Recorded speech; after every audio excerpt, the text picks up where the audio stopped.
Bismillahirrahmanirrahim. Assalamualaikum warahmatullahi wabarakatuh. Bapak-bapak, ibu-ibu, mas-mas, mbak-mbak, khususnya adik-adikku sekalian yang dirahmati Allah dimanapun Anda berada. Kembali di IIP Channel bersama saya, IIP Wijayanto. Kali ini kita akan membahas tema 3 tanda penderitaanmu pindah kepada orang ketiga. Ya. Jadi tanpa kita doakan pun penderitaan kita akan pindah kepada orang ketiga. Ya. Karena sesungguhnya saat bersama mantan itu pun kita sudah merasakan penderitaan itu, ya. Kenapa kita terus bertahan? Karena kita sangat mencintainya. Terkadang kita tidak pernah merasa ditempatkan, misal laki-laki ini, sebagai seorang suami. Kita lebih sering merasa diperlakukan seperti seorang driver, diperlakukan seperti seorang babu atau pembantu daripada sebagai seorang suami. Ya, dia kapanpun dia butuh kita, kita harus selalu ready, selalu siap. Dia mau minta diantar jemput jam berapapun, kita harus selalu standby. Dia tidak peduli, kita juga harus bekerja, harus mencari nafkah. Kalau setoran kurang, dia marah-marah, dia ngamuk-ngamuk. Tetapi di sisi yang lain, dia tidak pernah menghargai kita seperti halnya seorang suami. Dia memperlakukan kita seperti drivernya, seperti pembantunya, seperti asisten rumah tangganya, dan seterusnya. Ya. Jadi sebenarnya saat menjalani bersama mantan, kita juga sudah merasakan penderitaan. Ya. Mungkin saat masih bersama mantan itu kita melihat berat badan kita juga anjlok, ya. Kita jadi tidak terawat, ya. Bahkan kalau kita sedang sakit, ya kan manusiawi, ya, manusia itu sesekali dia sakit dan seterusnya. Mantan tidak peduli, ya. Tidak ada ceritanya dia mau nunggui ketika kita sakit, atau dia mengambil izin kerja dan seterusnya ketika kita sakit untuk nunggui, untuk menyuapkan makanan dan seterusnya. Sudah disuruh sendirian saja. Ya, dia tetap jalan saja. Kalau untuk kerja saja masih mending. Ini untuk kumpul-kumpul, ngobrol-ngobrol, ngopi-ngopi cantik bersama sahabat-sahabatnya dan seterusnya. Padahal suaminya sedang sakit. Nah, tetapi kita terus bertahan karena kita mencintai dia. Datanglah orang ketiga merebut mantan dari kita. Ya. Secara langsung tanpa dia sadari, dia sedang memindahkan beban penderitaan itu ke pundak dia. Mungkin awal-awal kelihatan mantan ini begitu manis, begitu sabar, ya begitu menghargai, tidak egois dan seterusnya. Yang membuat pesona fisiknya ditambah sikapnya yang masih terlihat manis itu tadi, membuat orang ketiga begitu tergila-gila dan begitu bersemangat untuk merebut mantan dari kita. Tapi itu kan awalnya, ya. Nah, begitu sudah running, berjalan beberapa minggu, beberapa waktu, terlihatlah sifat dan karakter asli dari mantan seperti apa.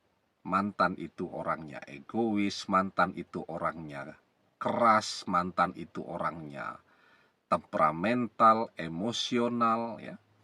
Dan satu hal, ketika mantan mengkhianati kita demi orang ketiga, mantan juga punya sifat tidak setia. Maka ketika penderitaan kita itu pindah kepada orang ketiga, ada 3 tanda yang akan terlihat langsung. Yang pertama, tentu akan banyak keluhan-keluhan. Orang ketiga akan banyak mengeluh di media sosialnya. Bekerja tidak maksimal, pendapatan ataupun income yang menurun, ya, tabungan yang menipis, dan seterusnya. Itu, ya, dia akan banyak mengeluh di media sosialnya. Yang kedua, terlihat kehidupannya jadi berantakan.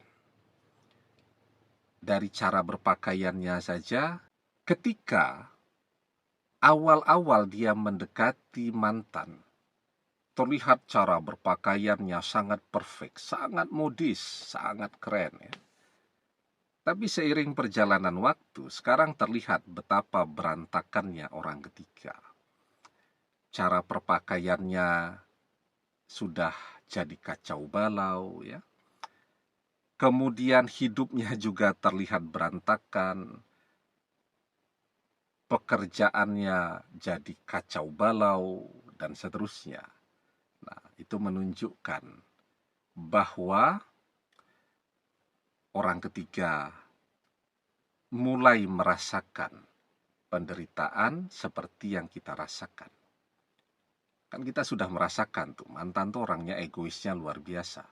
Dia harus selalu dinomorsatukan. Dia tidak peduli, kita pun harus bekerja. Pokoknya dia dulu, ya.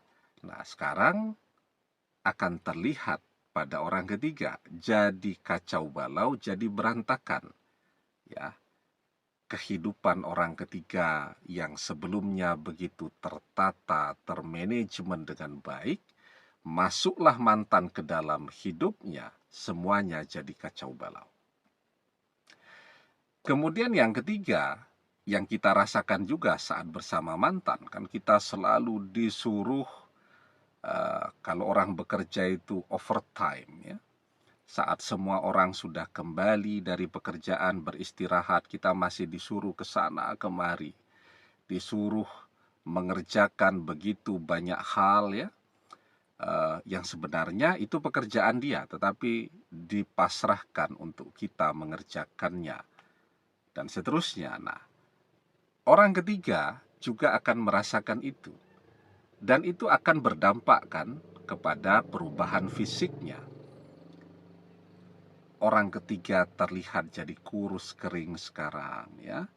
Orang ketiga terlihat seperti orang yang kurang tidur, dan seterusnya. Nah, maka saat kita melihat 3 tanda ini pada orang ketiga, sesungguhnya penderitaan kita sekarang pindah kepada orang ketiga.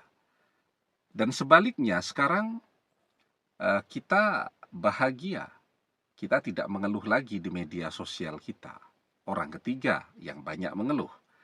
Sekarang pekerjaan kita jadi beres semua dan jadi lebih bagus karena kita punya lebih banyak waktu untuk bekerja. Orang ketiga jadi berantakan. Yang ketiga, sekarang kita jadi gemuk lagi. Ya, kita punya berat ideal yang bagus, ya. Sementara orang ketiga jadi kurus kering. Nah, jadi sebenarnya berpindahnya mantan dari kita ke orang ketiga itu tanpa kita sadari juga memindahkan beban kita kepada dia. Mungkin perpisahan itu kadang-kadang adalah jalan yang terbaik, ya, untuk membuat kita menjadi lebih baik lagi. Atau ketika kembali bersama lagi, mantan menjadi lebih baik daripada mantan yang dulu. Mantan yang kembali dalam kesadaran yang lebih baik. Mungkin perpisahan itu sesuatu yang sangat tidak kita sukai. Tetapi justru di balik perpisahan dengan mantan, itu ada begitu banyak manfaat dan keselamatannya.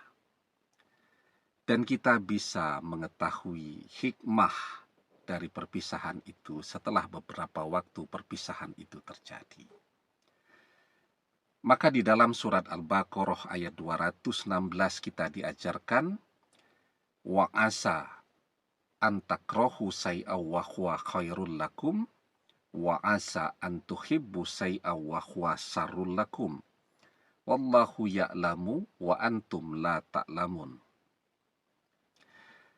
Boleh jadi kamu amat membenci sesuatu padahal ia amat baik bagimu, dan boleh jadi kamu amat mencintai sesuatu padahal ia amat buruk bagimu.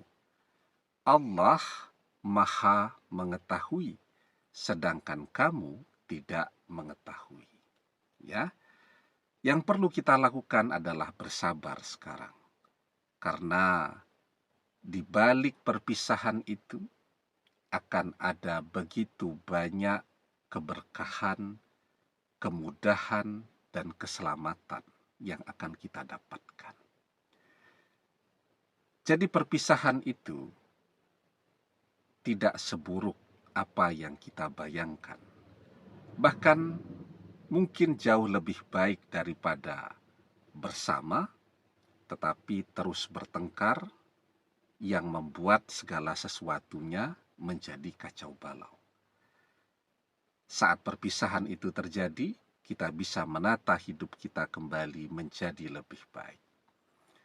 Sehingga ternyata perpisahan itu sebenarnya adalah keselamatan untuk kita daripada kita terus bertahan bersama mantan, tetapi membuat kita jadi semakin kacau balau, hidup kita jadi berantakan, dan jadi sakit-sakitan.